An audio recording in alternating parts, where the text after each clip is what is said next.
പ്രവാസ ലോകത്തെ വാർത്തകൾ.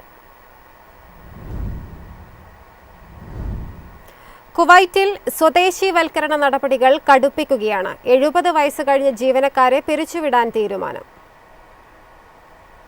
കുവൈറ്റിലെ സഹകരണ മേഖലയിൽ സ്വദേശീവൽക്കരണ നടപടികൾ ഊർജിതമാക്കുന്നു. ഇതിന്റെ ഭാഗമായി 70 വയസ്സും അതിനു മുകളിലും പ്രായമുള്ള മുഴുവൻ ജീവനക്കാരുടെയും സേവനം 30 ദിവസത്തിനുള്ളിൽ അവസാനിപ്പിക്കാൻ സാമൂഹിക ക്ഷേമ മന്ത്രാലയം നിർദ്ദേശിച്ചു. ഇതുമായി ബന്ധപ്പെട്ട നിയമ നടപടികൾ പൂർത്തിയാക്കാനും പിരിച്ചുവിടപ്പെടുന്ന ജീവനക്കാരുടെ സാമ്പത്തിക ആനുകൂല്യങ്ങളും സർവീസ് ആനുകൂല്യങ്ങളും കൃത്യസമയത്ത് നൽകാനും മന്ത്രാലയം ആവശ്യപ്പെട്ടിട്ടുണ്ട്.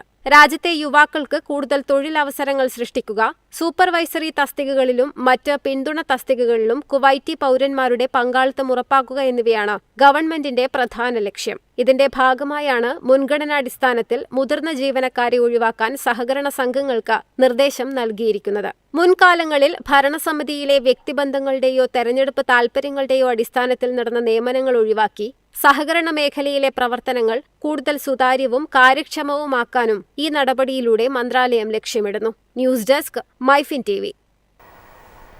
പശ്ചിമേഷ്യൻ സംഘർഷത്തിനിടയിലും ബഹ്റൈൻ സന്ദർശകരുടെ പണം ചെലവഴിക്കൽ വൻ കുതിച്ചുചാട്ടം. വിദേശ ബാങ്ക് കാർഡുകൾ വഴിയുള്ള ഇടപാടുകൾ മെയ് മാസത്തിൽ 4.71 ദശലക്ഷമായി ഉയർന്നു. പശ്ചിമേഷ്യൻ സംഘർഷം കാരണം വ്യോമഗതാഗതം തടസ്സപ്പെട്ടതിനാൽ ബഹ്റൈനിലുണ്ടായ വലിയ സാമ്പത്തിക പ്രതിസന്ധികൾക്ക് ശേഷം മെയ് മാസത്തിൽ സന്ദർശകരുടെ ചെലവഴിക്കലിൽ വലിയ കുതിച്ചുചാട്ടം രേഖപ്പെടുത്തി. രാജ്യത്തിന് പുറത്ത് ഇഷ്യൂ ചെയ്ത ബാങ്ക് കാർഡുകൾ വഴിയുള്ള പണ ഇടപാടുകൾ മെയ് മാസത്തിൽ 86.1 ദശലക്ഷം ബഹ്റൈനി ദിനാറിലെത്തിയതായി ബഹ്റൈൻ സെൻട്രൽ ബാങ്കിന്റെ കണക്കുകൾ വ്യക്തമാക്കുന്നു. മാർച്ച് മാസത്തെ അപേക്ഷിച്ച് ഇത് 204% വർധനവാണ് കാണിക്കുന്നത്.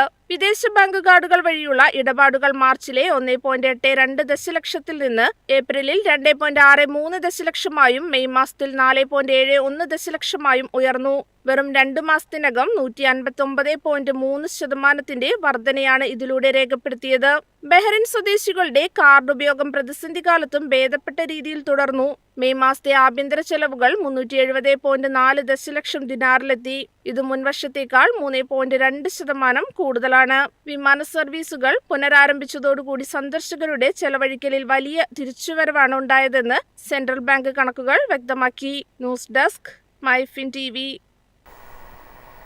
സൗദിയ എയർലൈൻസ് കോഴിക്കോട് ജിദ്ദ സർവീസ് ആരംഭിക്കുന്നു. ഡിസംബർ ആദ്യവാരം മുതൽ സർവീസ് ഉണ്ടാകുമെന്നാണ് സൂചന. പ്രവാസി മലയാളികളുടെ യാത്രാ ദുരിതത്തിന് ഇത് പരിഹാരമാകും. നിലവിൽ റിയാദ് കോഴിക്കോട് സെക്ടറിൽ സൗദിയ എയർലൈൻ സർവീസ് നടത്തുന്നുണ്ട്.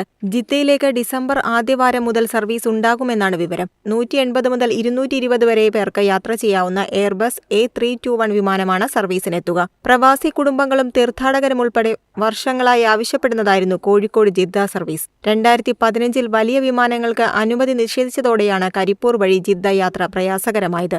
ഇതോടെ ഹജ്ജ്, ഉംറ തീർത്ഥാടകർ ഉൾപ്പെടെയുള്ളവർ മറ്റു വിമാനത്താവളങ്ങളെ ആശ്രയിച്ചു തുടങ്ങി. ആകാശ air, IndiGo, air India express വിമാനങ്ങൾ കോഴിക്കോട് ജിദ്ദ സർവീസ് നടത്തുന്നുണ്ട്. സൗദിയ എയർലൈൻസും എത്തുന്നതോടെ പതിവ് യാത്രക്കാർക്കും തീർത്ഥാടകർക്കും വലിയ ആശ്വാസമാകും. News desk, MyFin TV.